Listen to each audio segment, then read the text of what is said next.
سیدہ رہ گئی تھیں۔ سیدہ آن ملی اپنے قافلے سے اور یوں قافلہ پھر روانہ ہوا۔ قافلے نے پڑاؤ ڈالا ہوا تھا، جتنا پڑاؤ ڈالا ہوا تھا اتنی دیر رکے اور پھر چل پڑے۔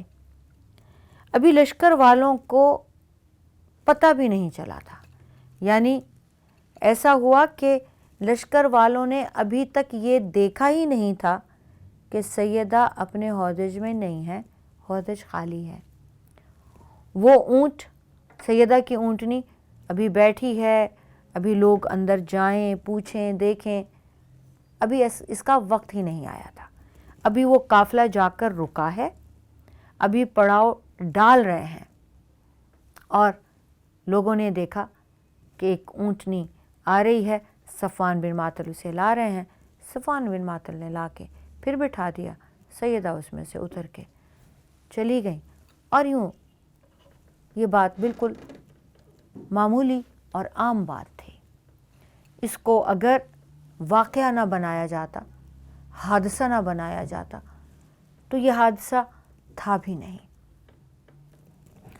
اب منافق جو عبداللہ بن ابی دیکھ رہا ہے، اس کو اپنی بھڑاس نکالنے کا موقع مل گیا۔ اس نے کچھ لوگوں سے جا کر کہا، لوگوں، تمہارے نبی کی بیوی ایک نوجوان کے ساتھ رات گزار کر آئی ہے، تم لوگ دیکھتے نہیں، سوچتے نہیں، وہ ہمارے ساتھ نہیں تھیں، اور یہ بعد میں صحابی انہیں لے کر آئے ہیں۔ اس پروپیگنڈے میں وہ اس قدر آگے بڑھ گیا کہ اس نے یہ خبر ایک ایک گھر میں پہنچائی۔ اس کو اپنی ذلت کا بدلہ لینے کے لیے شاید اس سے بڑا موقع نہ ملتا۔ پھر اس کو حضرت ابوبکر صدیق جو اس پورے لشکر میں سپہ سالار بھی تھے اور وہ ان کی بیٹی بھی تھیں، ان سے بھی بدلہ لینے کا موقع مل گیا کہ وہ جانثار ہیں، صدیق اکبر ہیں۔ لیکن یہ سب سے بڑا بدلہ وہ رسول اکرم صلی اللہ علیہ وآلہ وسلم کی ذات بابرکت سے لے رہا ہے۔ آپ صلی اللہ علیہ وآلہ وسلم کے کانوں تک بھی یہ خبر پہنچ گئی۔ بہت وقت گزر گیا، آپ خاموش رہے۔ آپ نے صحابہ سے مشورہ کیا کہ یہ شخص میرے ساتھ کیا کر رہا ہے۔ اکثریت نے یہ رائے دی کہ دشمنوں کی باتوں پر کان نہ دھریں۔ حضرت عائشہ معصوم ہے اور ایسا ہو جاتا ہے۔ آپ صلی اللہ علیہ وآلہ وسلم کی باقی زوجات، یعنی اب یہ بات زبان زد عام ہو گئی، اب یہ خالی ایک منافق نہیں کر رہا ہے، بلکہ اس نے ہر گھر میں پہنچا دیے، اور یہی ایک بات ٹاک آف دی ٹاؤن ہے پورے مدینے میں، جس کے منہ پر بھی بات ہے وہ یہی بات ہے۔ آپ صلی اللہ علیہ وآلہ وسلم نے اپنی زوجات کے سامنے جب تذکرہ کیا، باوجود اس کے کہ ان کا رشتہ سیدہ عائشہ کے ساتھ ایک سوکن کا رشتہ ہے، سب نے حضرت عائشہ کی معصومیت کے بارے میں کہا۔ حضرت زینب بنت جحش جو آپ صلی اللہ علیہ وآلہ وسلم کی زوجہ ہیں، وہ یوں کہتی ہیں، یا رسول اللہ، یہ تو اتنی معصوم عورت ہے، آٹا گھونٹتی ہیں کہ روٹی بنائیں گی، اور انہیں کھیل کود میں لگ جاتی ہیں، کسی اور کام میں لگ جاتی ہیں اور بھول جاتی ہیں، اور بکری آتی ہے آٹا کھا جاتی ہے۔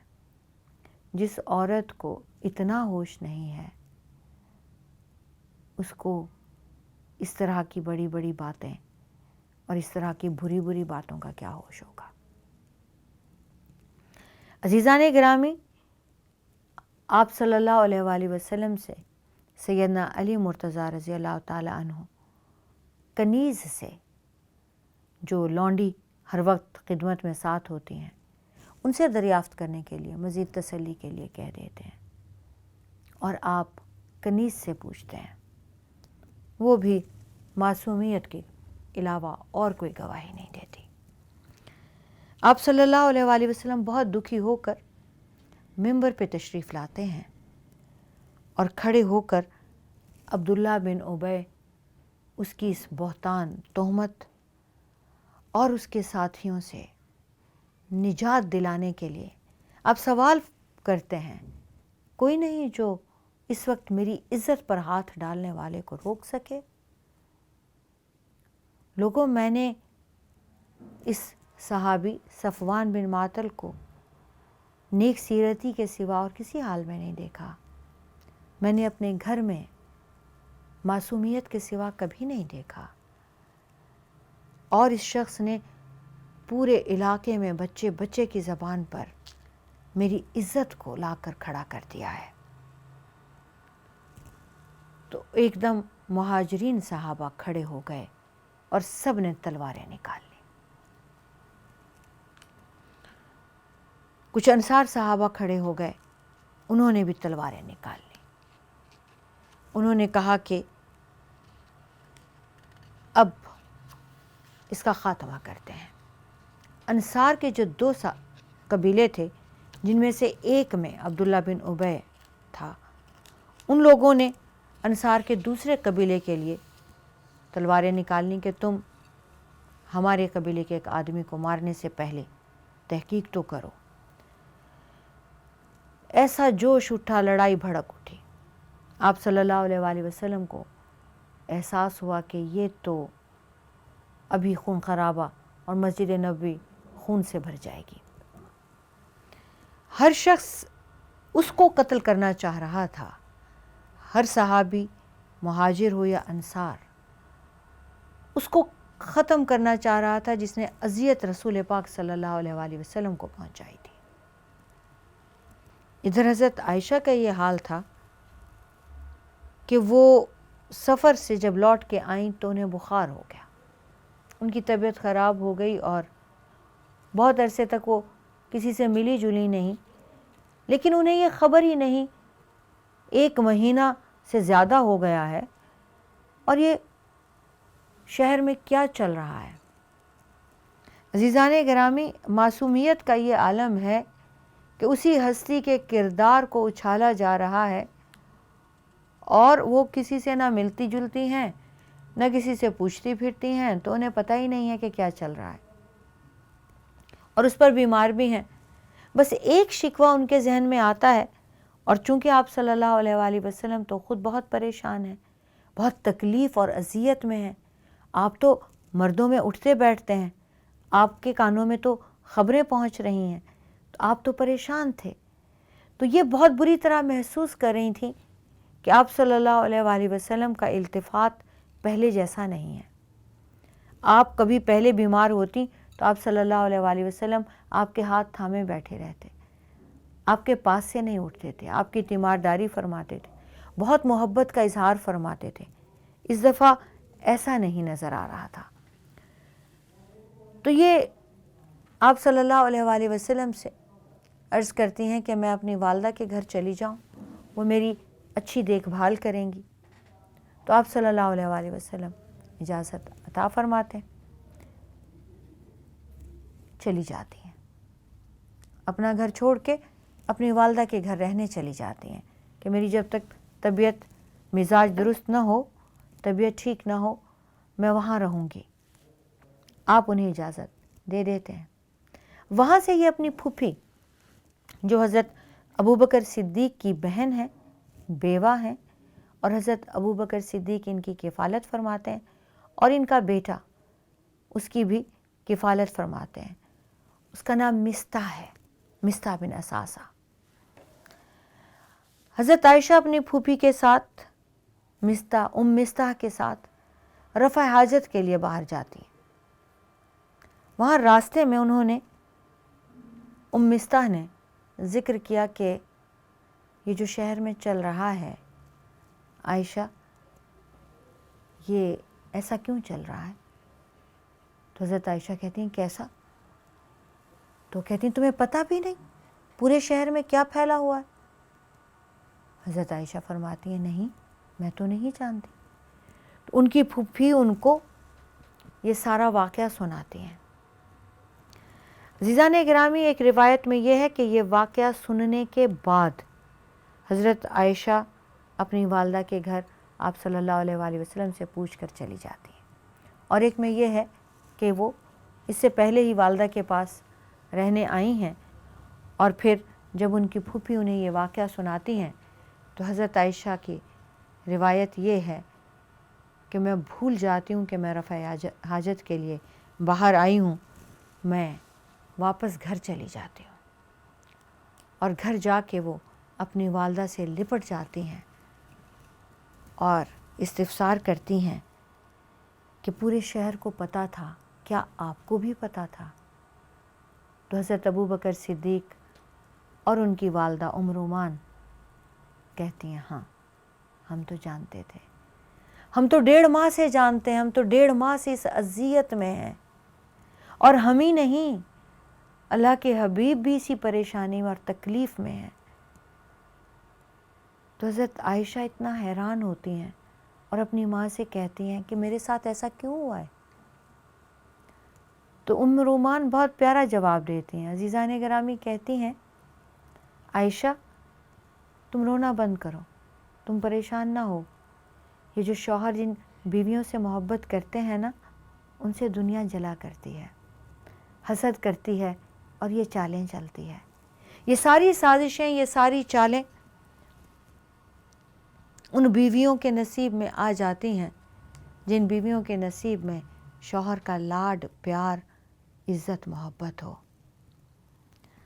حضرت عائشہ بہت تڑپتی ہیں، بہت روتی ہیں، اور سوچ سوچ کر حیران ہوتی ہیں۔